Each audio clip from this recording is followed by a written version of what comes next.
It's about men waking up, really embodying these positive traits of masculinity in a very powerful and proud way, not an against women way, a for women way. Doing so in a way where they're both pulling other men in and holding other men accountable to it. And if this starts to be a societal movement, which is ultimately what I'm calling for, because what you run into when you start to do any of these courses for men is that there's a societal change needed. There's a structural issue. So when we start to provide that kind of support for men and call other men into this place where we're holding each other accountable, what starts to happen is that this ripples out and the whole society changes in the direction of this type of behavior and conduct. And these men who are basically in these little rooms kind of puppeteering start to become the problem, don't they? Now, they basically have the collective pressure put on them. Not collective compliance, collective pressure. It's men looking at these men who are in these rooms and saying, hey, this is what we've decided as men. Are you going to come into this? Or are you going to continue to present a problem for us?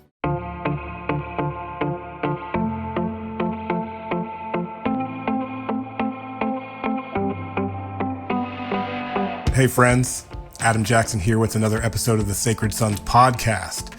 Brothers and sisters, Sacred Sons is an organization dedicated to strengthening men's mental, physical, and spiritual health. And today we are blessed to have Teal Swan back on the podcast for the third time. And today we're going to talk about mastering masculinity. Is this even possible? Is this something that is real in our world? Can we truly master the qualities that make men what we are? Can we master the energies that we encompass within ourselves? And also, can we master them in relationship to others? Teal Swan, I heard you have some codes for us. Welcome to Sacred Sons Podcast. Good to be here again. Yes.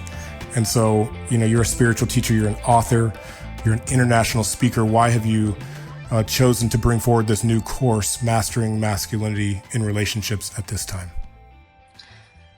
Because being in the position that I'm in, I'm looking at the problems that the world is facing from a much more top-down kind of eagle's eye perspective.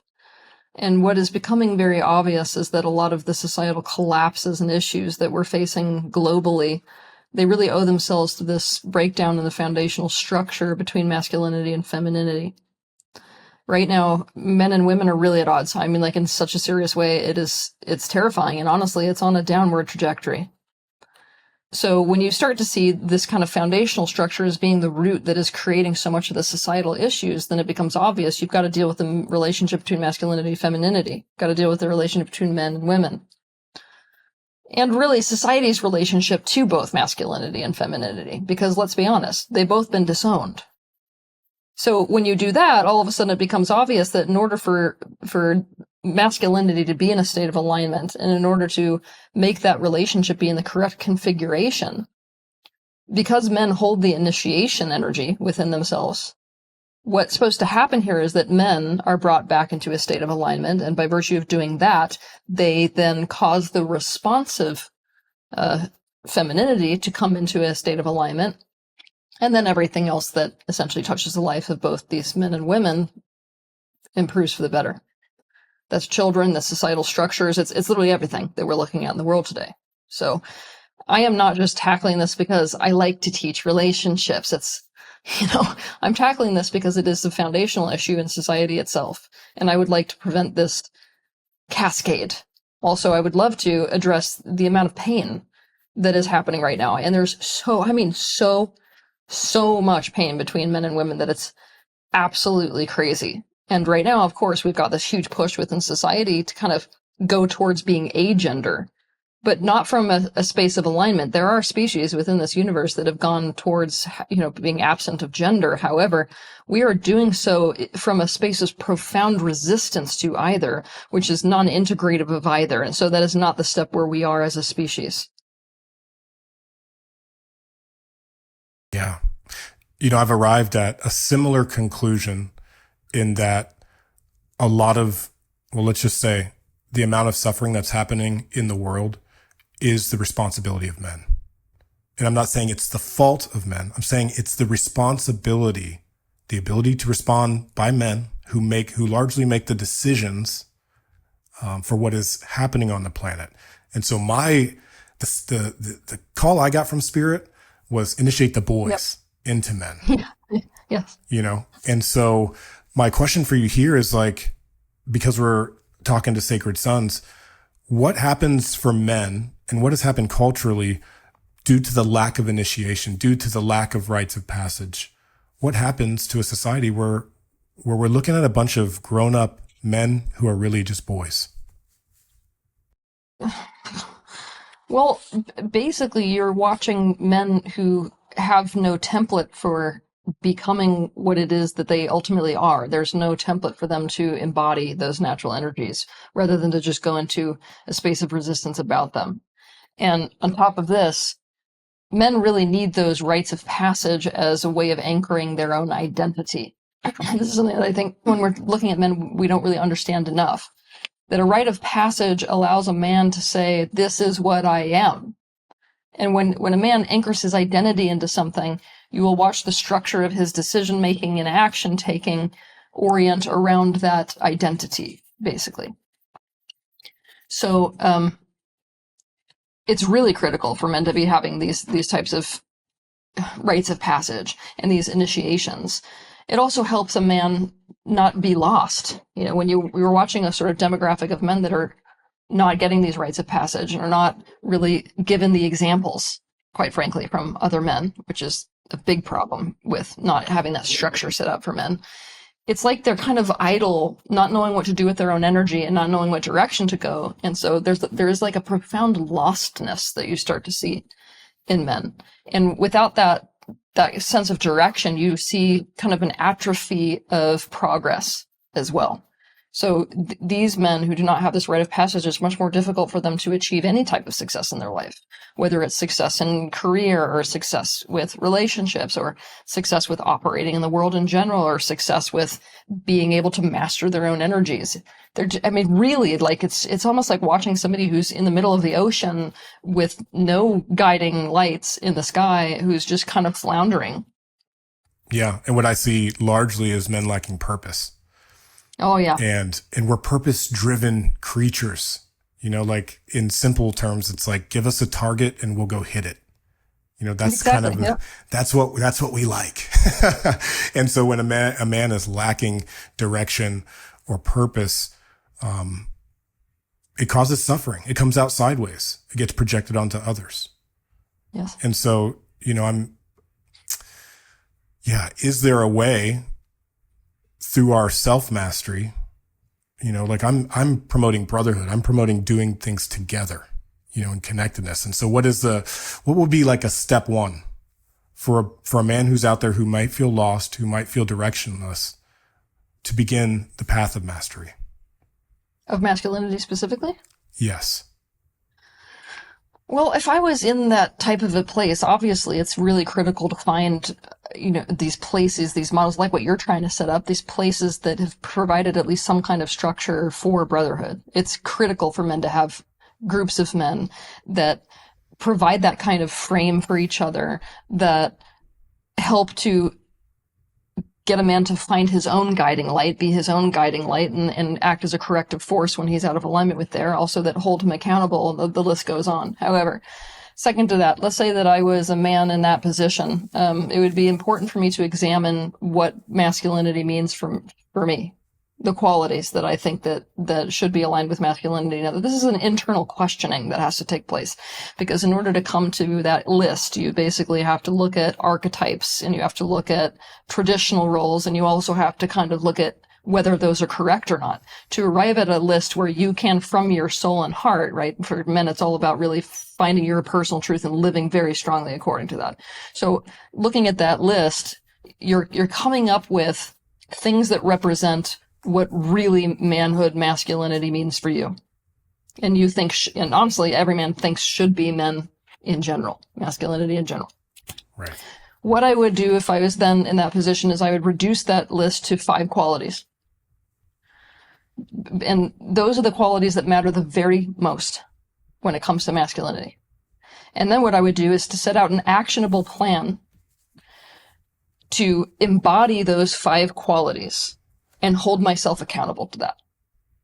And why this is not performative, why this is not acting, is because you have come up with these answers to represent values that fit into that category of masculinity for yourself. They come from yourself. They are internal, they are intrinsic. And you have then taken them outside yourself and used them like a guiding light to say, I am going to live up to this. I'm going to live up to this is a very important thing for a man to do in general for his energy. I love that. Every man needs a map. Every man needs something to measure himself against to understand really what the quality of his character is. Could I tell you what our Sacred Sons code is, what our map is, what these qualities are? It's called RISE. I'd be curious to get your feedback on it. It's an acronym. It's responsibility, integrity, service, and ethics. What do you think about these as a guiding post? Again, it's not to promote perfection, but it's something to measure ourselves against. Like, can we be responsible for our thoughts, words, and actions? Can we be in integrity? Can we be in service to others and ethical in all of our relationships? I mean, I of course love that because it's to plug masculinity into society in a way where the masculine expressions are benefiting all that is. I love those. Yeah. And I feel like for us to be of service, to be men who bring more peace, more joy, more abundance into the world is something worthy. You know, it's a worthy cause versus kind of like a selfish nature where legacy is now measured as status, as an accumulation of things. Thank you. Not necessarily as how many people can I help? How can I be of greater service to the world? Okay. Here, you're going to get me on a tangent. Something that is so sad about the modern world is that men have lost the capacity to gain esteem within society in a very powerful way that's very detrimental. Right now in today's modern world, men are primarily esteemed for what they individually accomplish. It's what you're identifying as like, legacy being really down to finances. It's right. Within a career framework, and it's about how much did you achieve within the context of your career.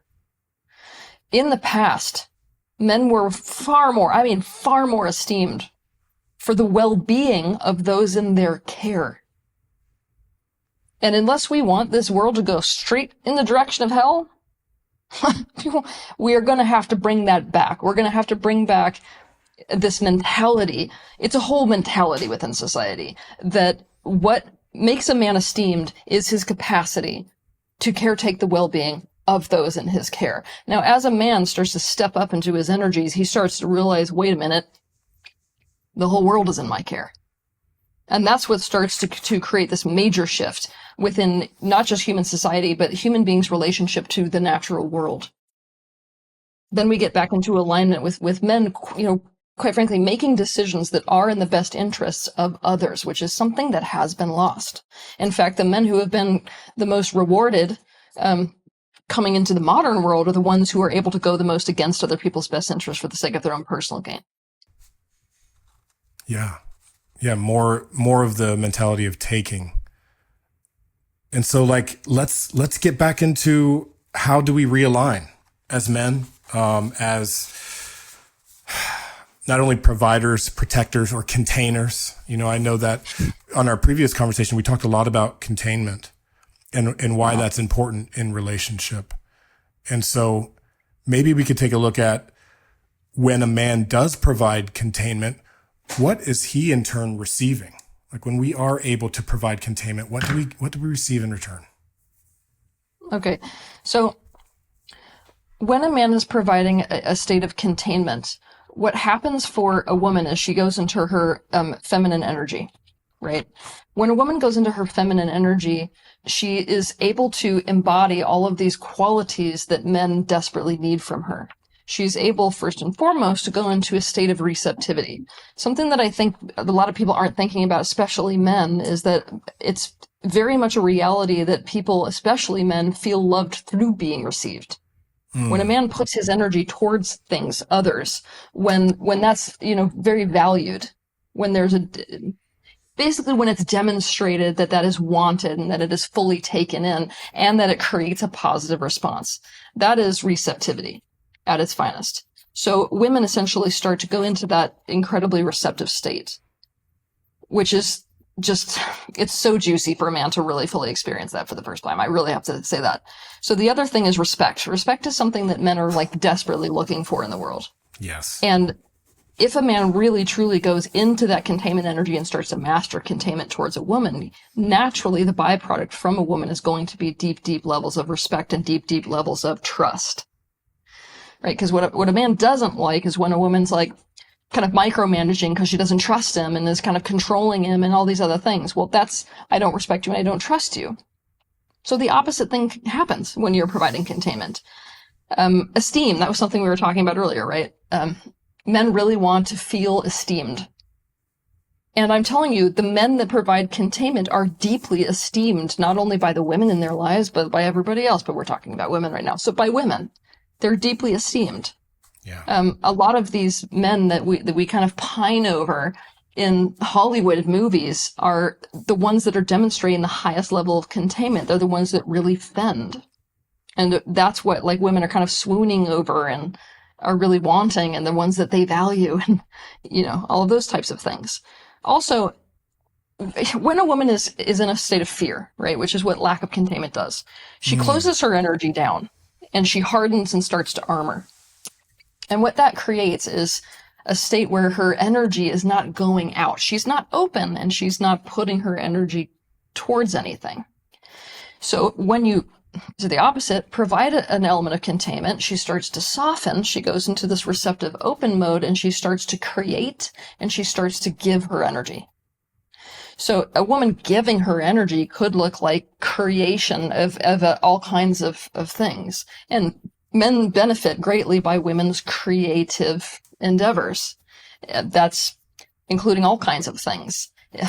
Creating meals, creating art, creating life. Creating life, yes. Yeah. And also in terms of putting her in a state where her energy is going out and towards, you think about the love languages. Like every man walking the planet has these ways in which they feel love. Well, a woman's going to put those things towards you when she is receiving containment. So let's say that your love language is something like words of affirmation. If a woman gets containment, she's about 1,000 times more likely to shower you with words of affirmation.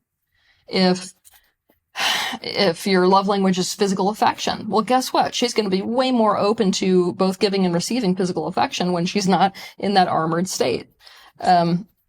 Let's say that your love language is something like acts of service. Well, when a woman's completely armored and has no containment, she's got no more energy. She's fending for herself. She's got no more energy to be supporting you in that way. And so to the opposite, you provide containment and you've got that kind of, you know, support that you've always wanted for whatever it is that you're doing. Yeah. My love language is acts of service.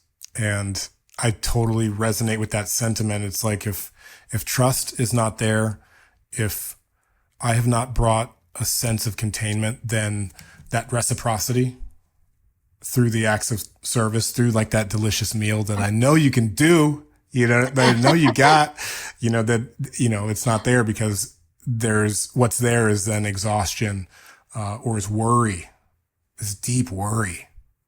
Yeah. Teal Swan, what is your love language? Me? Gifts. Gifts? Yeah. Cool. Just thought I'd ask. And so how does a man get into an energetic flow where he can provide this containment? You know, what would also be a first step here? Well, I think that what's really important for men when it comes to mastering containment is to really understand the ingredients of containment. Because I can give to men a concept of containment, which kind of helps to serve as a template, but that has to become practical. And it only becomes practical when you understand the ingredients of it. So let's say that most men need to relate to containment through a kind of a metaphorical image, and that helps them to anchor the energy. I've got two that I really like, and men can kind of pick from those two or come up with more if something else makes sense to them. But let's say that first analogy is like a clamshell around a clam. The second analogy would be like a bowl that's holding water. Yeah. See how it acts as kind of like a frame for what's going on the inside. Okay, so now that you've got that kind of a concept and a template, which helps men kind of anchor in the energy and the idea of what it is they need to be providing and cannot drop, right? These ingredients boil down to, first and foremost, putting your energy around a woman. Now, I like that you kind of dabble more in the esoteric spiritual realm, because you will probably understand very quickly how big of a change it is when a woman is walking around the world and there's a man who's essentially putting his energy around that woman. You as a man can sense it. Like, you could probably, I could give you like a pad of paper. You could walk around a mall and you could probably write down or take pictures of the women who you know are in a relationship with a man who really is providing containment, and what women are not. And a lot of that is down to whether the man's energy is around her. And that's something that happens the minute that a man really decides to take positive ownership of a woman. But you can kind of do this intentionally, almost like you would energy work, where you're first imagining it and really like picturing yourself and intending to project your energy around a woman. In fact, one of my favorite exercises for men to do is to go out to somewhere crowded in public with a woman in their life and to walk around that crowded place, practicing alternatively putting their energy around her and then dropping it, and then putting it around her and dropping it. And when they're doing this, she doesn't know it. Nobody knows it but him. But he's watching the difference in how she behaves towards the world and towards him. He's watching the difference between the way that the environment is responding to her, it's most especially other people, other men, other women. Because that really helps a guy to get how important it is to be in that mode of being with whatever, person is in his care. You can do the same thing with children, but for most people, it's easiest to do it, with a woman in their life. And even if you're a man who doesn't have a primary relationship, I'm sorry, you can find a woman to do it with, even if it's your sister or a friend of yours or a coworker. It's a very powerful exercise for men. Okay, so that second element of containment that's so incredibly important is positive ownership. Now, ownership, what I really need people to do when they're swallowing this concept is to get rid of the negative connotations that we have with the concept of ownership. I'm very upset personally that this concept of ownership has been trashed based off of slave trade and all these other things, because the concept of ownership, positive ownership, is so incredibly beautiful. And in a state of true ownership, you're including the other as a part of the self. You're including the other's best interest as a part of your best interest. And in that creates a safety mechanism whereby you can't go against the best interest of that thing that you have taken positive ownership of without simultaneously going against your own best interests. So in positive ownership, you find the very thing which would prevent all of the negative things that we associate traditionally with the ownership of another being.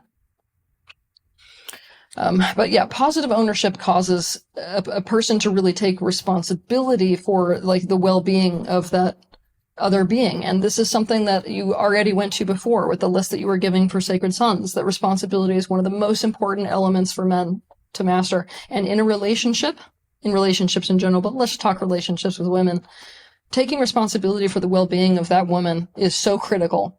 It is absolutely critical. You're not going to be able to demonstrate the elements of containment unless you have done so.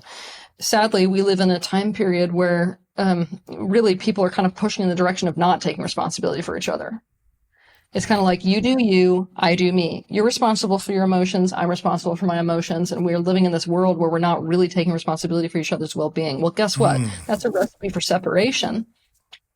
And I'm sorry, guys, I'm just going to say it. You don't want to take responsibility for the well-being of your woman. You are creating an independent, strong woman, and you are, by definition, getting rid of your place in her life and making it so that she's going to be in a state where she's fending for herself. If she's fending for herself, yet again, she's going to go into all of those modes of being that a guy doesn't really want to be in a relationship with, and you're going to kill the polarity in the relationship. And that says goodbye to the attraction levels, goodbye to respect, goodbye to all the things that you're wanting in a relationship. Okay, so that next ingredient, this can get kind of lengthy, right? But it's like, I'm telling you, once a guy really does understand all these elements of containment, it's much easier to practice them and embody them in a way towards a woman. Okay, so the next element of containment is attunement and understanding. these ingredients, I've created them basically to flow into each other. And that way it becomes kind of intuitive, right?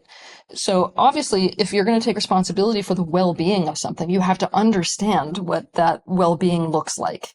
And the only way that you can do that is if you're very attuned to the thing that you are taking positive ownership of, and if you are really deeply understanding what it is you're taking positive ownership of. What that practically equates to is, as a man, you got to be deeply attuned to the woman you're with. You got to understand women in general and her specifically. Yes. And this is something that I find kind of funny about men, is that for a lot of other subjects, when men get really interested in something, you'll see them just like pour their energy into it. Like, let's say you got a guy who's interested in trading stocks. I'm sorry, that guy's going to make himself a professional. He's going to master the subject, right? This guy's going to throw himself into it to a point where he could rattle on for hours and hours about index funds. It's even crazier than, I mean, these guys are into fantasy football. You're not even in the game. You're just playing an imaginary game, picking characters and knowing all of these stats. Yeah, you're right. Like, guys, we go deep into the minutia of these hobbies. So what is preventing a man? This is the question every man's got to ask himself, genuinely. What is preventing a man from doing that relative to women in general and relative to the specific woman he's with? Because I'm telling you, like, if a man, fear. Okay, see, I would love those answers, because when working with men, you're going to have to get to these aspects of resistance that stand in the way of providing containment. Right. But, I mean, suffice to say, you can't provide good quality containment for something you don't understand. And I think that's pretty obvious for us, even when it comes to, let's say that a man decides, I would like to have a zebra. I would like to be a steward of the well-being of a zebra. Okay, well, because if you don't go deep enough into understanding zebras in general, and not all zebras are exactly the same, what about that specific zebra? If you don't go really apply yourself to understanding that zebra, you're going to be doing what? Probably trying to feed it the wrong food. You're going to probably keep it in a pasture that's wrong. You're going to probably not understand why it's got sores on its skin. Like, it's going to be a whole thing. So, and this is what's happening with a lot of men, because they're not pouring their energy into really, mastering that particular woman. They're getting that negative feedback, and then it becomes the negative feedback loop. She's not going to respond well because she doesn't respond well. It hurts his self-esteem. Because it hurts his self-esteem, he withdraws. Because of that, he gets even worse negative feedback, and it becomes this whole escalation. Wow. I really want to understand the psyche, because this is actually, what you're describing is actually the crux of why relationships fail. Mm-hmm. What is preventing a man from desiring to provide that containment, that energetic and spiritual protection, as well as the physical touch, as well as, like the actual physical containment, which I want to get into as well. And yeah, the word that came into my mind is fear. Fear of abandonment, fear of rejection, fear of being vulnerable and seen as weak. When in fact, it's quite the opposite. Oh yeah. I would say that women are in the same position as men there, where when you're putting yourself in a position to kind of put yourself in a man's hands in terms of your well-being, it is just as profoundly vulnerable. So what we're being required to do to repair the fabric between men and women is to both step into extreme levels of vulnerability. But what's interesting is that in that vulnerability, therein lies our very strength. So, I get it. Okay, so let's continue with containment, shall we? Please. Okay, so the next element of containment is responsiveness. Now, I think this is an area where modern men have a real hard time with it. And yet, if you look back to, in the past, I don't want to always use the past as like a positive metric. But right now we kind of can't. We can look to almost like hunters in a tribal society. When you look at these men who are expert trackers and things like that, they're highly responsive to the things that they come across. They understand that if they bulldoze through something, it's going to lead to negative consequences. And this is something that men in the modern day don't really do very well. They're much better usually at bulldozing through things than they are at being highly responsive to things. And if you're not responsive with a woman, you end up inviting extreme levels of escalation. Mm-hmm. This is the lack of responsiveness is actually where I see the most violent fights when I'm working with couples. And something for men to understand is that a woman is constantly giving cues. Like constant. All day long. And the question for a man is, what are you going to do with those cues? How are you going to respond to those cues? Because like, I give this example sometimes. Like, let's say that you're going in for a hug and you go to grab her and she just stiffens up. Well, if you keep just being like, I'm going to grab onto you anyways, then you're bulldozing through what is going on and you're not being responsive to what is coming at you. Same thing is like, if you're noticing that she's kind of like making little movements and like, let's say you've been with her long enough to know that those little movements, she's basically trying to bid for some kind of connection. If you just keep doing what you're doing and you don't respond to the bid, that's being unresponsive. So there's all kinds of ways, we could be here for a list all day long, that a man could potentially not be responsive to whatever cues a woman is giving. And where this gets even more problematic is when a man is not being responsive to what she is directly saying. That's like a whole other level of, I don't care what is going on here. I'm going to do what I'm doing regardless of what the environment is giving me in terms of feedback. Yeah. And that's where you watch the worst breakups. I've seen so many relationships like this where, you're working with a man and the woman in couples therapy or something like that. And they're, the woman is like, this is what's going on for me. And this is what he's doing with it. And then it's like, oh no, the explanation is, well, it's whatever he wants it to be. It's not what she's saying. It's something like, well, she's just on her period or something. Like you have to get it. She's very different when she's in a PMS mode. Okay, now what is a woman supposed to do about that? She has to basically escalate to try to get you to be responsive. Yes. And so usually women will escalate to something like throwing some kind of a fit. Now, if he then is not responsive to that also and doesn't change anything about his behavior or doesn't really sit down for a genuine conversation about how to change things, then she escalates even further. And then you'll have women that are like, okay, I'm done. I'm absolutely done. I've escalated so far that I have no other option than to just exit the relationship. And then the guy kind of comes to me and is like, what happened? So, it's like you missed the cues, even the direct verbal ones. Yeah. And there's kind of two sides to this, because I designed this course that I'm doing for men to teach men how to be in their masculine energy, regardless of what a woman is doing or not doing. I'm going to come back to that in a minute because it's very important. But there's a place basically in a relationship where a woman is supposed to be doing this dance in a certain way. And I need to teach that separately. I am trying to teach women when I'm working with them to learn how to be much more direct, to learn how to be the type of person who can look at you in the face and be like, I need attention, right? Something that a guy's like, really gets. I'm not going to be able to prevent a woman from being in a relationship where when she does that, he's still not responsive. I've been in plenty of relationships like that myself. But women still, they need to be more direct. It's just the reality is that the vast majority of men are not going to be in a relationship with a woman who's able to be direct immediately. And so men will be playing with women for whom they have to read cues and read underneath the things they're saying and all kinds of things. And I would rather teach a man how to master that game, than require a woman to be in a specific space for him to be able to master it, because that's a disempowered space. This is one of the main reasons why I decided to do, this e-course in the way that I did it and not have it be a combination course for men and women both. Why?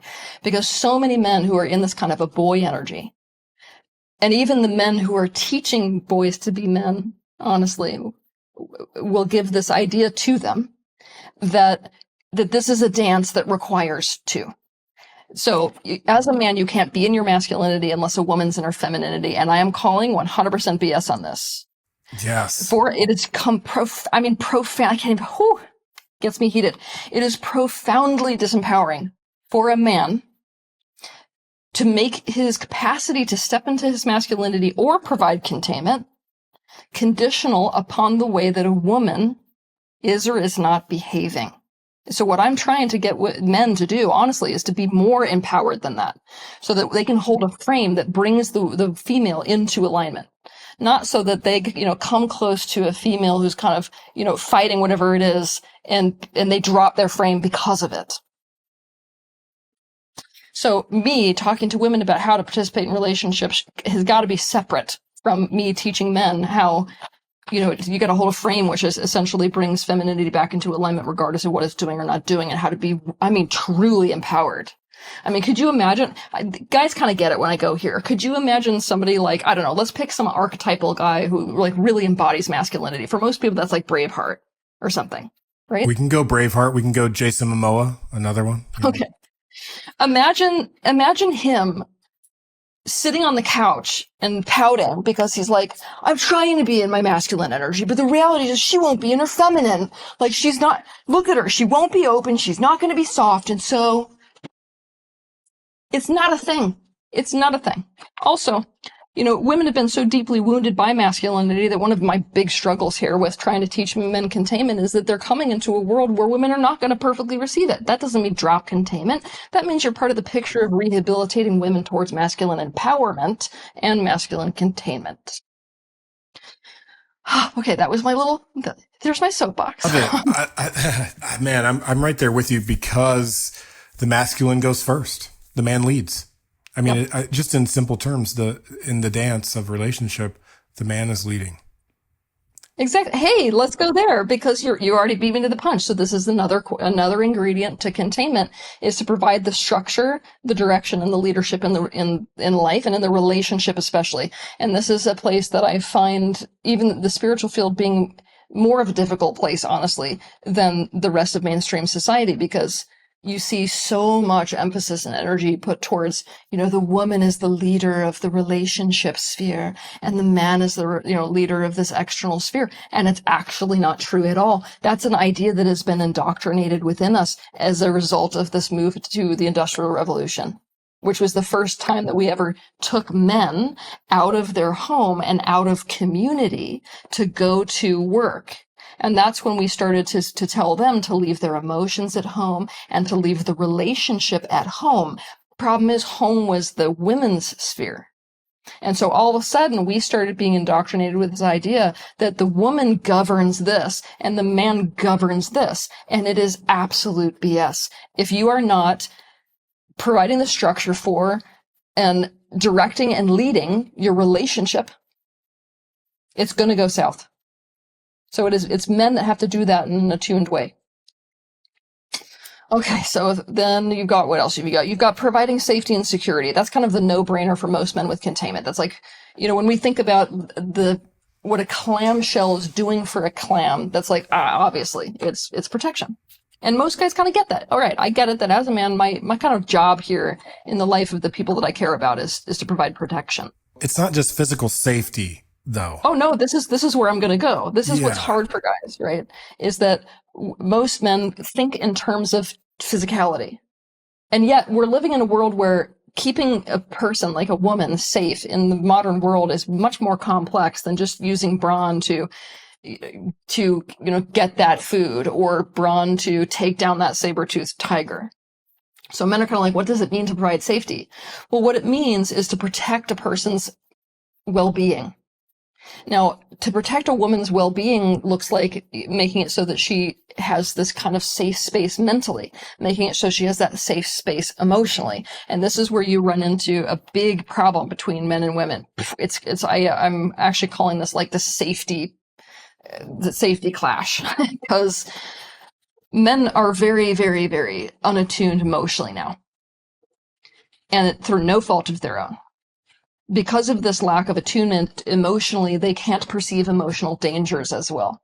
And there are all kinds of emotional dangers, more of those, I would say, that a man needs to be on top of and preventing. What does that look like practically?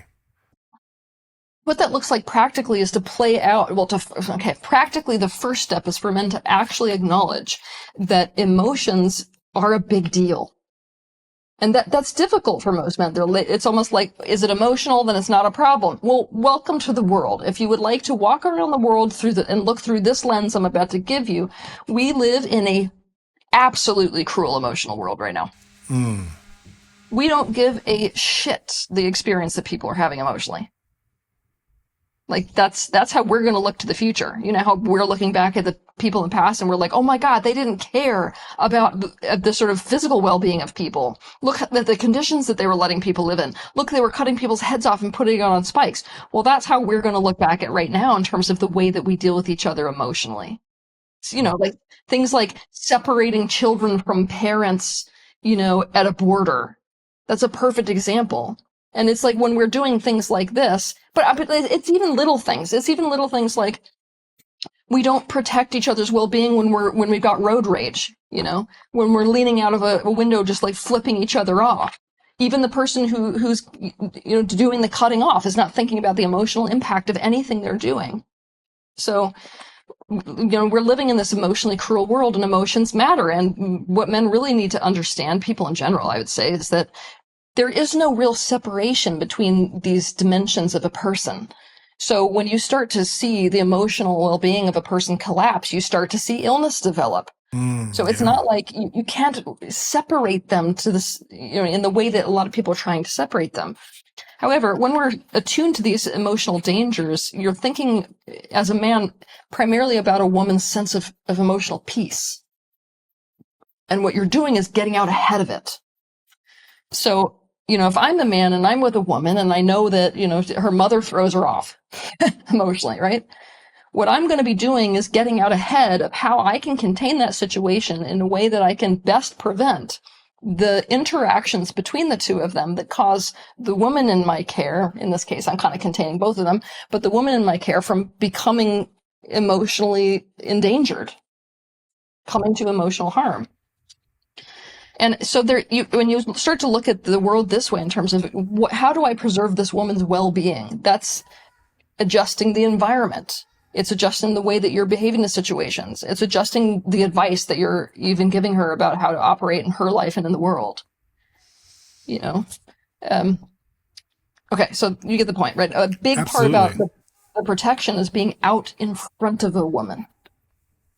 Yeah, and even in Sacred Sons, we've recently been talking about, you know, tracking our partner cycles and making sure we have the awareness of what's coming, because the punches that you see coming, they don't really hurt. It's the ones that you don't see coming that we take personally, that we react to versus respond. And so when we know what season we're in during a month, oftentimes it's easier to provide that containment. Because it's like, totally, yeah. It's like, I see where you're at. Like, no, we don't have to go out. Just go get in bed and get cozy and turn your show on. Yeah. Exactly. See? Yeah. Being out in front of it is so huge. And for me with children, it's the exact same. With toddlers, if I see the tantrum coming and I don't take it personally, I can be there and see it just like, like, let me just be here with you. Can I be with you? You know, I like the analogy of being a stone, a boulder in a raging river. Like that boulder doesn't move no matter what the water's doing around. And eventually the water will calm down and the water will come back into like a state of flow and stillness. But it's important for the man to not react. Like, this is the big one. Men, I mean, like, I'm going to say something vulgar. Shut the fuck up. Just be with it. Can you be with whatever is being thrown at us? And the more we can be with it, the more we can become attuned to what's happening and to what's needed. And I think this is the real art. This is the real subtle art of masculinity, in that attunement. And the more sexy you become and the more respected you become, because a woman feels like you are this place for which she doesn't have to tone herself down, adjust everything that she's doing, and she feels like you can receive and hold all of who and what she is. That feeling for a woman is about the best state of being you can possibly experience. Most women are not experiencing it, which is making me very sad, because it's like most women don't even have a framework to understand what they're missing. Yeah. And so when we do that, we have harmony in the household. When the home becomes the safest space, I feel like that brings harmony to the whole family. And ultimately, like that's what will create a better community, a better society. It starts in our relationships and in our homes. Exactly. Yeah. Okay, so there's 2 more ingredients that I included. Do you want to go over them quickly? Or? Please do. Let's finish this soup. Okay, the soup is. The other one is to support and be available. So masculine support. I think that people kind of label support feminine, but it's not actually accurate because men are supporting in all kinds of ways. It's just the expression that you see support take is a little bit different for men than what you might see in any expression for a female. What's really important about this, though, to understand for men is that women really need to feel that you are available to her. Now, that goes for even if you have a job that requires your focus and attention. Obviously, you want to find a compatible partner who is, obviously, if you've got like a job that really, really, really demands you and you really want to stick with that job, then you're going to have to find a woman who's compatible to that type of arrangement, which will not be all women. Very important compatibility in the picture of providing good quality containment for a female partner. Yeah. However, when you're in that relationship with a woman, she's got to feel like you're accessible to her. Right? A woman wants to feel like, let's say I'm in the man. A woman's got to feel like in coming to you, me as the man, I'm like, listen, I've got you. I never want you to feel like you're out in the world floating, fending for yourself. When you need me, I will be there. And I'm not just going to be there when you need me, because I need you too. This is not just a one-sided deal where you're clinging to something that would like to be away unless the fire is too big. When you provide that type of I'm really here for you and with you in life, it calms a woman down. The level of worry and panic and clinging dissipates.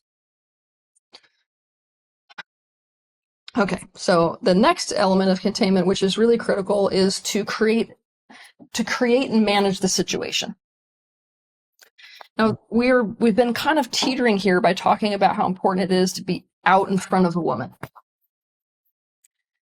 and to be really taking charge of the situations that you find yourself in. And this is where you see these 2 kinds of elements of a man's life. One of those elements is situations he doesn't control. Like, oh no, mom basically came over. You could say that's a situation that you didn't choose, you didn't create it, but it's in your lap. What's really important is to manage those situations.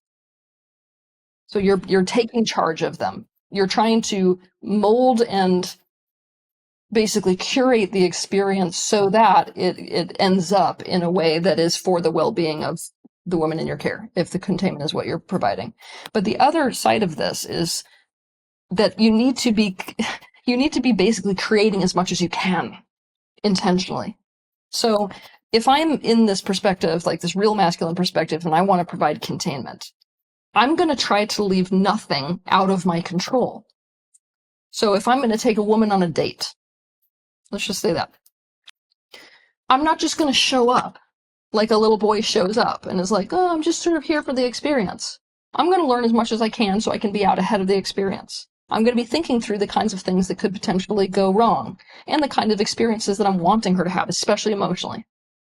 Women are such emotional creatures that way. So if I'm wanting her to have a specific emotional experience, then I'm gonna sit here and think, okay, well, for her to have that type of emotional experience, she can't be constantly worrying about this other thing. So I've got to take care of that other thing. Here's an example. Let's say that a woman has a really beloved pet. You want to take this woman on a date. Well, are you just going to forget the fact that she has a pet, or are you going to do something about the fact that the pet has to be watched? Are you going to make sure that whoever watches that pet is somebody that she feels good with? Because if not, guess what? You're not going to have a good date. You're going to be with her on the beach, trying to create a sunset moment, and she's going to be with Fido. Mm-hmm. So this is one of those situations where the more that you can control about a situation, the more that you can create intentionally, the better containment you will be able to provide for a woman. I met a guy who, it's like I said to him one time, I was like, listen, basic sexy thing that you can do for women. This guy's an outdoor guy. I was like, bring toilet paper. Just bring toilet paper. And then whatever woman you're around, like whatever woman you're around, just be like, oh, I brought toilet paper in case you needed to go. Excuse me, that is so simple. Like zero thought. Like you can keep it in your camping bag. The women, when I've been watching the women around this guy respond just to that simple act, they're like, oh. you know? You thought of me. You were out in front thinking of me. Exactly.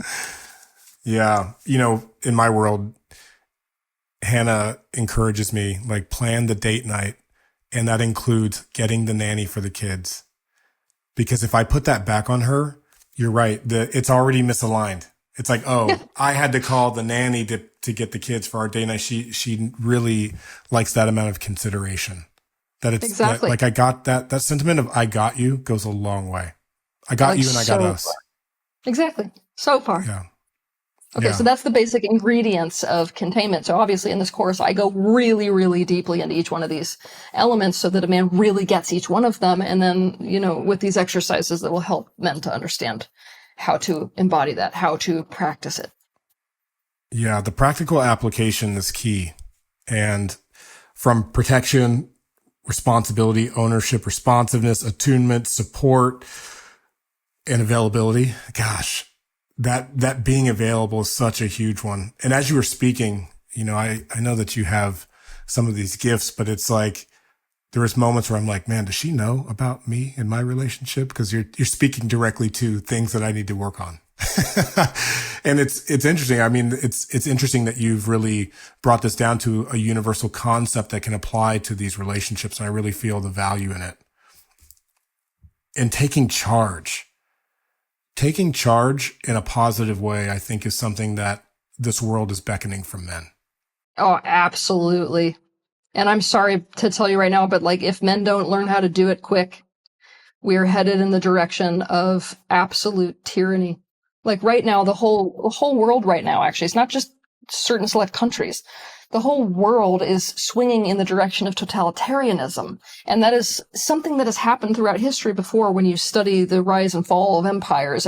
It's like there have been times throughout history where all of humanity swings towards totalitarianism, and we are there again. It is part of why everybody's losing their mind, because in order for a totalitarian regime to take over, you have to have, let's look back at history, you have to have essentially the ruling class of people that are essentially causing so much terror in the general population that they can disorient them and traumatize them badly enough, call it tenderizing the meat, that they then turn everything over by free will, turn themselves over, almost like children to a parent, and they essentially vote for their own control.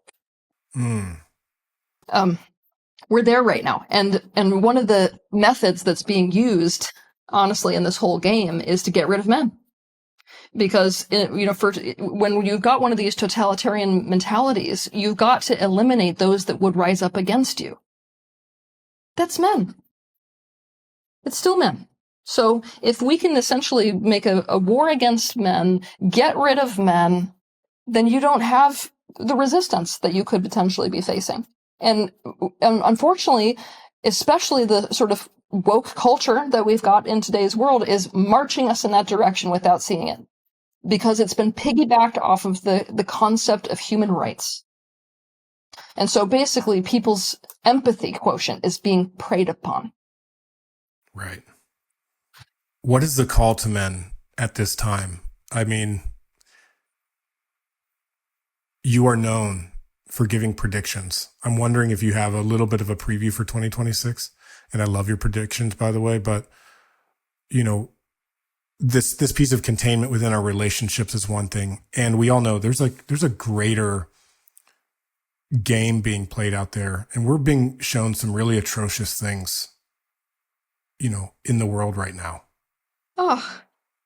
Whether we're talking about child sex trafficking, the wars, the genocides, the decimation or the deforestation that's happening in, South America and Peru and Brazil. It's like, these are the things that we started off this conversation talking about. These are small rooms of men making decisions.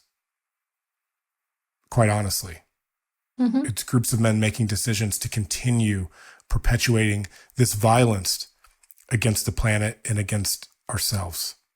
Yep. And so what is the role of a man who's out there saying, what can I do? Oh, it's about numbers. It always has been. So it's about men waking up, really embodying these positive traits of masculinity in a very powerful and proud way, not an against women way, a for women way. Yes. And doing so in a way where they're both pulling other men in and holding other men accountable to it. And if this starts to be a societal movement, which is ultimately what I'm calling for, because what you run into when you start to do any of these courses for men is that there's a societal change needed. There's a structural issue.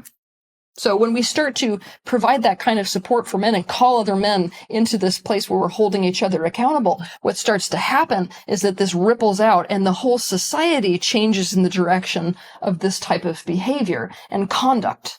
And these men who are basically in these little rooms kind of puppeteering start to become the problem, don't they?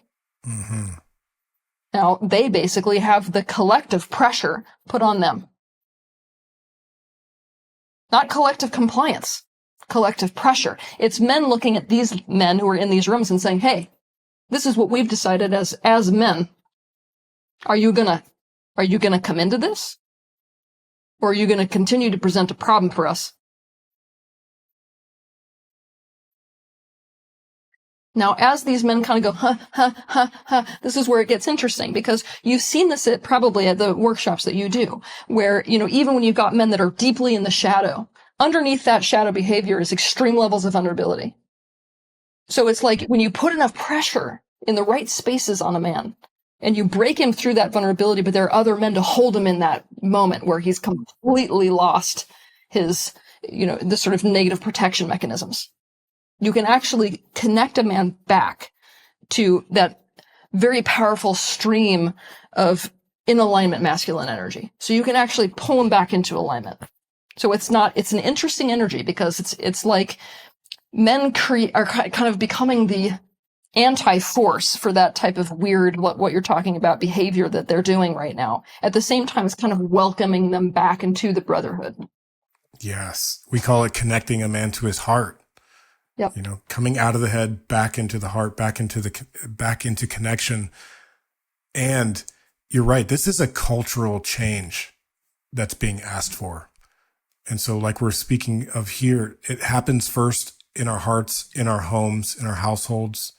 And then we bring that culture broadly. Because average people don't want to continue the decimation of other cultures and of the natural world. I believe that we all want to protect our women and our children. Like, that's our natural state of being as human beings and as men. And so it's actually not doing more. It's actually removing the parts of ourselves that are in the way of us being in our natural state. Exactly. And so, yeah, I believe, I also believe it's a long game. I'm curious for you. Is there a timeline? I mean, time is now. Time is now. It's been time. It's been time. And so, what does it look like? I'm going to put the call out as broadly as I can. What is the call from you, Teal? What would you like to see? How would you like to see this embodied? Not just spoken of on a podcast, not just held at a men's retreat. How do you want to see it showing up in the world, in our streets, in society? I would like to see it showing up first and foremost in little moments of interaction. I would like to never see another woman try to reach something on a shelf with any man walking away from her. I would like to see it in, moments like every child on this planet having men who they can look up to and model themselves after, that are a good example of masculine energy and masculine as it's showing up in relationships. I would like to see it embodied in terms of men really powerfully taking responsibility for the well-being of the women that are in their care. Not asking for women to be independent. I would like to see it embodied to the opposite as well. There's all kinds of things I could say that I want men to be doing in this process too, but I would love for women to be the ones also that were helping call men into their masculinity. And we cannot do that if we are looking at men as the problem. Yeah, I understand they've been the problem. Many men have been the problem. You can't argue with that throughout history. That doesn't mean that that's the natural state for mankind.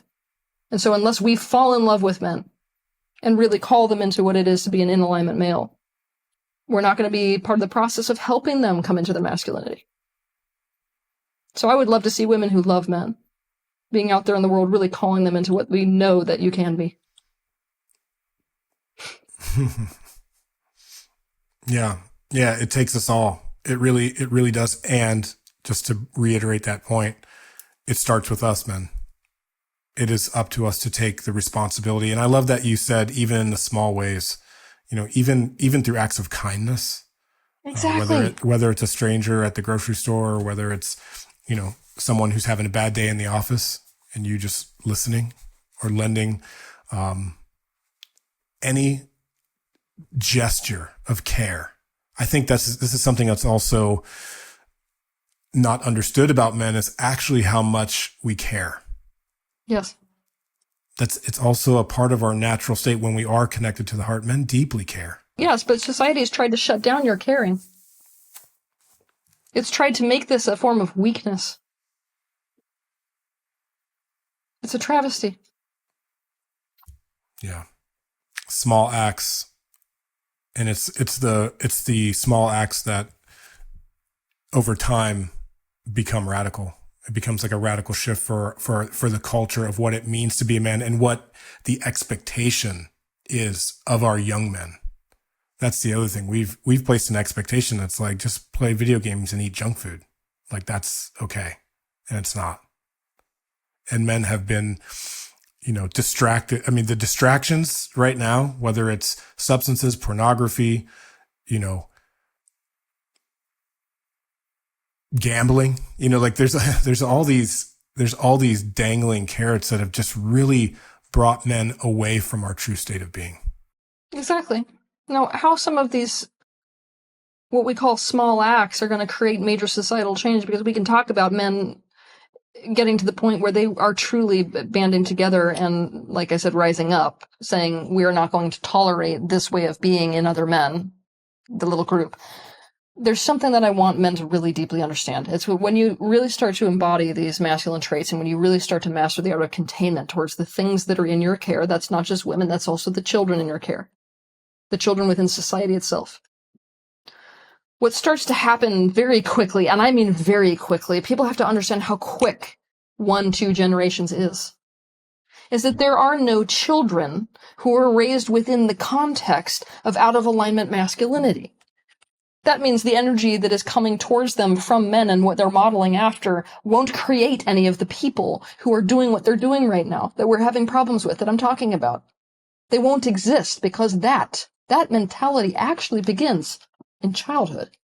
That masculine shadow begins in childhood. So imagine a world where men are really in this space, and because they're in this space, women are really in the right space. Imagine what happens to children then. Guess what? You don't get Hitlers. You don't get Stalins. You don't get any of the things that we're looking at in government today and being like, oh my God, I don't know how to survive this. How do we prevent this? And we're thinking so large. You guys, it's children. That's why, I know that I'm here on this planet helping people, like adults, come back into alignment. But the people who are making the most change on this planet, hands down, period, the end, are the people working with children. And the resources that we give children. That dictates what our future looks like. Yeah. This is a powerful quote. The revolution begins in childhood. Yes. Which is like, what a beautifully profound sentiment. And also a reason why the revolution will not be televised, because in the spiritual war that's happening, it's in the unseen acts. It's in the energies. It's in the responsiveness to the way we're raising our children. It's in all of those small ways that actually cannot be infiltrated. Yes. So it's like, turn the TV off, stop listening to whatever's going on with Trump, because that's a big one right now, and Epstein and all that, and focus on your children and bring peace and harmony and containment to your house. Is that enough? Are you willing to tell me that that's enough? I am. Thank you. Absolutely am. And I'm sorry, I'm going to highlight what you just said, because that should be literally said across all stations, everywhere that you could possibly put it. The revolution starts in the moments that are unseen. in the moments that cannot be infiltrated. If a man remembers that, he's got the key to getting us out of this mess. Yeah. Also, a part of the revolution, have babies, make children, start families. You know what I mean? Like this is, I think previously we had talked about, the infertility problems and people being afraid to have children. Like that's a real thing going on with men. I see it all the time. People literally say, I'm afraid to bring a child into this world. And the truth is, you bringing a child into this world is what will change the world. You know what I mean? Like it's a powerful place to go. Yeah. Wow. And it's hard work. It's hard work to raise a family. Oh my God. You know what I mean? Like we talk about, I just dropped a whole podcast on fatherhood, but it's hard work, but it's also the most rewarding. It's also where I found the deepest love, the deepest connection is that familial love.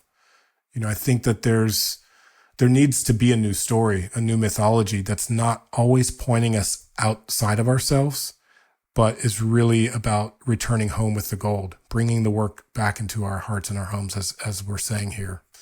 And for men to have the willingness to come away from those distractions. I'm really understanding the importance of why you're doing this at this time. And I'm also understanding the idea of mastering this as being a necessity. Again, this is the way that we can resist what's happening out there societally is by mastering ourselves, mastering our energies, being Absolutely. in command of our energy, like not to control. We're not here to control and dominate. We're actually here to harness and command our own energies. That brings more safety, more freedom, more truth, more love. I think people underestimate how much they're a piece of the pie. You know, it's easy to do. It's not like I don't get people in this. There's been so many times during these recent years that I've just felt like, it doesn't, like nothing I do makes a dent. However, every single person within society is a piece of this overall society. So it's like, at what point are you going to just be like, okay, it's really down to the way that I govern myself within the context of society. If I want to vote for society to be a certain way, I've got to act in alignment with that vote. And I've got to make that more important than what other people are doing. I honestly think this is one of the biggest acts of bravery for people today, both women and men, is to decide deeply what you value most and to act accordingly, regardless of what is happening externally. Yeah.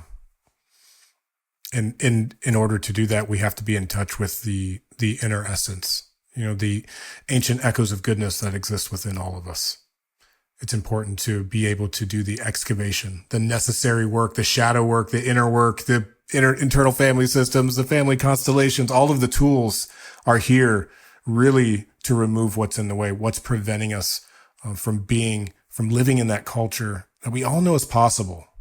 There is a deep knowingness in our hearts. And I'm astounded by you, Teal, that after all the work you've done, all the folks you've worked with, even some of the betrayal that you've experienced, that you still have a light of hope. Is that true? Am I reading this right? The light that you're feeling is the North Star of my vote. I realized in 2015 that humanity had voted in the opposite direction of what I would hope for. Yeah. And I had a moment where I had to ask myself, is what I'm doing on this earth going to be conditional upon the outcome? And my answer was no, I've got to play a much larger game. I am going to, regardless of how I go down in this life, I'm going to use my thoughts, words, and actions as a powerful vote for what I would hope for this world, regardless of whether it is accomplished in my lifetime or any, as a vote that I am yelling to the universe itself. Wow. Play a larger game. I want you to know you have an ally out here across the world from you, and that you have many allies. You have so many people who have been witnessing you, watching your videos, receiving from your teachings. And I wonder if there's any message that you have for them. What do you have to say to the ones who have been supporting you or just, learning from you along the way? And I would say to them that your dedication to awakening, and also I would even say, because most people who are following my stuff, it's about kindness. Your dedication to kindness makes it so that I'm walking through this world with an army, regardless of whether we meet or never meet in this lifetime. But that army is basically an army of change. And I would say to never give up. Like, never give up on kindness, no matter how much pressure is put on you. And no matter if at certain moments you may lose it yourself, you know? It's like you can always come back, even if your ship kind of goes south, you can always come back to the North Star. I wish honestly that I felt more in touch with those whose lives I have touched. One of the I think most painful things for me being in an online business is that so much online you just can't see and feel and touch. So I do love running into people when I'm out in, meandering kind of around town. When people come up to me, I actually love it. I'm not the same as most people who are in positions of fame, just because it like gives me this opportunity to like hold on to the flesh of the people who are making the same boat as me. Yeah. Yeah. What was it that allowed you to connect to this purpose and to, wield it so, intentionally? To not be able to tolerate suffering. It was care. Yeah. It's that everything comes down to, can you be a person who kind of walks by somebody who's struggling? And I can't do it. It doesn't matter whether it's a person or an animal or, whatever other living being. I can't live with myself and do it. And so there's this deep calling to be an answer to it.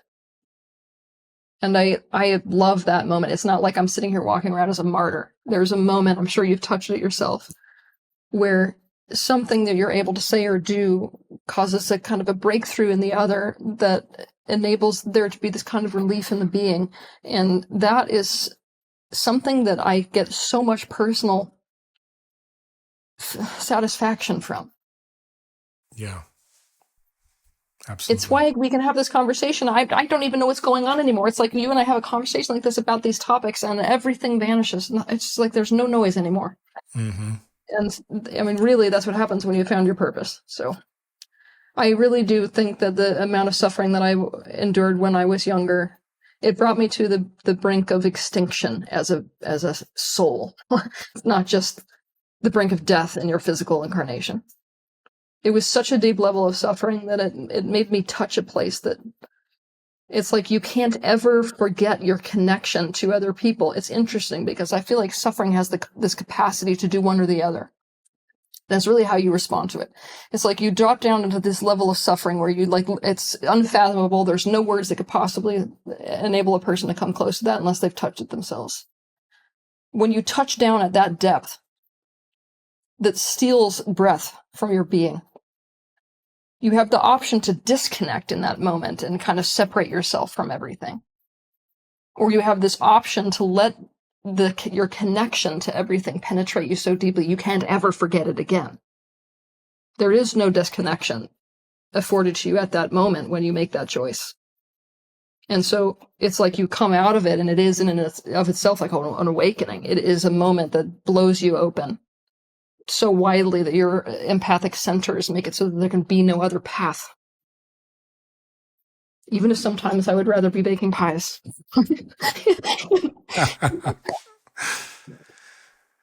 What's your favorite pie to bake?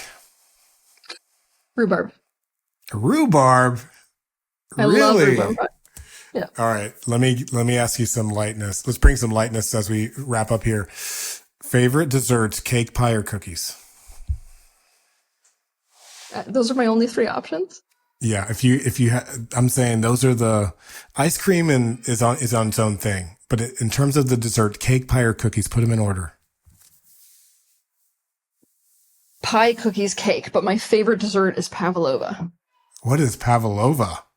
Pavlova is a hard meringue, but it's not. It's basically the national dessert of Australia and New Zealand. It is not something that I can eat anymore, given that I haven't found a great way to make it vegan. I know there's aquafaba, but I've tried it and it hasn't worked for me yet. But pavlova is the best dessert ever invented. It's absolute magic. Pavlova. I'm going to try it. Breakfast, pancakes, French toast, or waffles? Waffles. But I wouldn't eat any of those three things for breakfast. Yeah, you've been vegan for, ever, so to speak. I haven't just been vegan. I'm also lectin free, no gluten, no refined sugars. I'm no fun, basically. Is that to maintain a clear channel? Is there something? That's a big reason for it. I am not a person who's compatible to a lot of foods. I've always been like real hypersensitive, but it is imperative when I am first and foremost essentially a living oracle. That's not a title that most people understand. It's kind of a problem for me sometimes because spiritual teacher is not really how to categorize me. I'm an oracle. There's a difference. So as an oracle, I'm bringing in so much through my being from other places, lots of other places, that I need to remain so clear that it's almost like you're living on a cleanse. So the way to relate to it is like, how most people, when they do like a very powerful cleanse period, they feel what that feels like to just be almost vibrating at such a different level that it's just like everything's coming to and through you, and you've got such heightened sensitivity. That's me every day, and the way that I have to maintain myself every day. But it's not just so that I can do this work. It's that my being is literally not compatible to any other state of being. Yeah. I imagine that can be an incredibly sensational experience, meaning like the sensitivity that you walk with. It depends what situation I'm in and the degree to which I'm being buffered by others. Sometimes it's an absolute torture. What's a torture, I think, more than anything, is that, if I was born in the Eastern world, people would have a template for what I am, and they would understand the type of environments to put me in and what structures to build. Unfortunately, I was born to the Western world, where there is no template for this whatsoever. Yeah. And in many indigenous cultures, there are really places for those who are either two-spirit or who walk between worlds or are, quote unquote, as we say it, on the spectrum out here in the West. Like we are all on one spectrum of humanity. I'm curious, just because we're talking about the revolution, how does being a living oracle and also some of these new humans who are coming in with gifts like telepathy or, having these incredible senses unlocked within their beings, like how do these new healers and beings play a role? Clearly you're playing your role. Well, it's the progression for humanity. To evolve in the direction of greater and greater levels of consciousness is the direction that humanity got ahead. So it's like each new generation that is born represents the progression state for humanity itself. And so it would stand to reason that if the progression path is awakening, then you would have more and more of these young beings that are being born with these types of capacities that bring them into greater levels of consciousness. What matters is how we parent these children.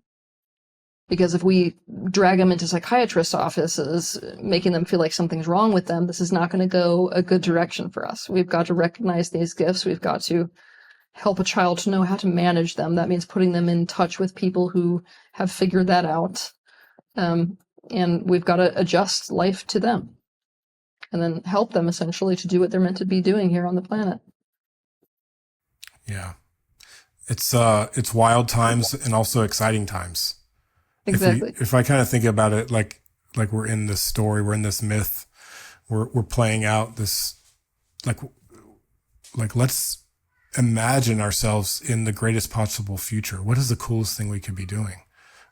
Nurturing these amazing beings and like celebrating their gifts, not suppressing them.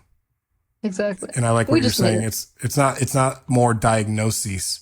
It's like, it's about discovery. This is like the frontier of discovering who we are as human beings. Discovering and accommodating individuality, which is not something that the current structure for children allows for. Definitely more so allows for it now than it did in the 1950s, for example, but we need to be tailoring things to individual children and no longer trying to fit them into a standard model. And that is, I appreciate for teachers, that is very difficult when you're being slammed with 30 kids per classroom. But obviously that structure does not work for us, does it? So the structure itself needs to change, and the way that we educate children needs to change. Yeah. The way that we parent children needs to change. And we just made this very deep and intense rather than keeping it light like we were trying to do. Well, no, but I mean, that's the waves, that's the ebbs and the flows. But I think that's really important with the rise of AI. And maybe we can wrap on this and you tell me if it's interesting to you or not. But with the rise of this technology, I believe it actually affords us to get more in touch with our humanity as we outsource, all of the spreadsheets and the accounting and all of these things. The relational work, I believe, will become more valued. The in-person experience, the human touch, the human connection will also rise in how we appreciate it as the world becomes more artificial, more digital, and we have more screens between us. I think what you're going to see is a split. There is going to be a counter movement, basically, and that's the one that you're tapped into. Yeah. But it's going to be in reaction to the exact opposite. It's going to be in reaction to people who have realized that relational pain is bad enough that they can get their needs met by something that is designed and custom tailored to themselves. This is part of the reason why I'm even doing this course at this time, because humanity is headed in a direction where AI becomes the new boyfriend, girlfriend, husband, wife. And what can compare to what you personally designed for yourself? Regardless of whether it prevents growth in every way possible. And to what degree, let's say that we're able to implant AI in a realistic robot, then the question is, are you getting your touch needs met? And believe me, they will develop the capacity to do that. It's like the first thing they're going to do. Exactly. Sexualize the robots. Yeah, so you're going to see both. You're going to see the counter movement, what you're absolutely perceiving, and you're going to see this other dystopian type of reality, which will not be experienced as a dystopian reality. And it's interesting for me, this question around AI that I love to ask people is, if technology found a way, honestly found a way, to meet all your needs so that you never felt anything negative whatsoever, would you care so much about what it was doing? And I really need people to sit with that, not just knee-jerk answer it, because we have this tendency as humans to be like, oh no, I could never do that. But it's like, we're really not going to that space of being like, well, honestly, the only reason that most of us care about an AI takeover is because we think we're going to be in pain. Well, what if AI finds a way to make it so that we're not? How many of us would hand over the keys, especially if we're suffering today? It's an important question to ask because, really, that's the direction they're going with relationships. The capacity to separate people from each other entirely because we can create an external, perfectly programmable partner. Yeah, and it's starting with AI therapy, and it's also infiltrating the kids who are speaking to AI, you know what I mean? And they're already finding their friend in the technology. We already have the capacity to, let's talk about ChatGPT. Yeah. Which is now everyone's new therapist. Exactly. Where, and then here, but this is where it gets all dicey. Most things are gray, right? Because for the average person, they can't actually get a therapist financially. It's not a thing. On top of that, when you're suffering and you call somebody and they're like, yeah, I can see you on the third Wednesday in 2 weeks. That didn't make sense the way I said it. You get what I mean, right? It's like, it's not a thing, okay? For somebody who's suffering, it's not a thing. So, what ChatGPT, even though we've got all these problems coming in with it, is becoming everybody's new best friend. It absolutely is. It's becoming everybody's best business advocate, everybody's best, relationship therapist. It's becoming everything, right? Mm-hmm. It's like I can see both sides of it. I love the fact that somebody can, at 2:00 in the morning, type into it, what am I supposed to do about the fact that I'm experiencing XYZ? And there's answers. I like that. It's dangerous on the other side of that too, because we're taking the human out of the equation. But we also have the capacity already to create life. We've got artificial wombs that are absolutely capable already of carrying a baby to term. Yeah. So we're not even going to need each other for reproduction. Not in the way that, it's really not needing each other when what we're doing is just extracting eggs and sperm. Okay, so you get the point, right? Yeah, we're headed towards a seriously dystopian situation. That is not the world that I want to live. Absolutely. When you say that it won't be experienced as dystopian, what do you mean by that? Because the first thing that is going to be targeted is the human emotional experience. You can't sell people on something that causes them pain. And so the person who ultimately is going to make the most money and is going to get the farthest and is going to make ideas take the best are the ones that remove distress. Right. Not add it. So it's going to be about that. It's going to be about, are you still going to choose human relationships if you don't have to deal with needing to be there when she needs you? If you don't need to deal with, no, I don't want anal. Right. And that's the thing. There's some of it's hard. It's hard. It actually is. And it should be. The reality is if somebody can just point blank answer that question, they're not thinking about it hard enough. I choose life. I choose humanity. I choose my children. I choose my wife. I'm going to also. I'm going to do the same thing, so we can tell which aspect we're going to be in the counter movement for sure, and there will be absolute beauty in that counter movement as well. And I'm hoping that we can get people back to that space, but we'll see. The reality is there is no back. There's no going back. It's how do we integrate what's happening with the human experience as we move forward. And yeah, that's a better way of putting it. It's a way better way of putting it. Yes. Yeah. But I hear you. It's like, it's must be the way that an indigenous culture would look at modern society and how wasteful we are and the amount of pollution we create and the waste and the lack of being in reciprocity with nature. Now, yes. We will feel like the indigenous ones all the way back from being born in the 1980s, and now seeing this future that is just like even more so disconnected. It's quite a trip. Oh, I don't know if you've seen this recently, but it's this incredible series of photographs some artists did where they took photos of all kinds of people around whatever city they were living in who had phones. They were basically looking at their phones, and then they just like edited out the phones, and it shows you what's actually happening. It is amazing. That art series I adore because it's so powerful to see our disconnection in an image. I know, and I'm guilty too. You know what I mean? Like literally, my 2-year-old daughter knocked my phone out of my hand because I was so on it, and she wanted my attention, and she knows better than I. She came here fully human, and it's like, man, the resistance does start at home. Yeah. And how do we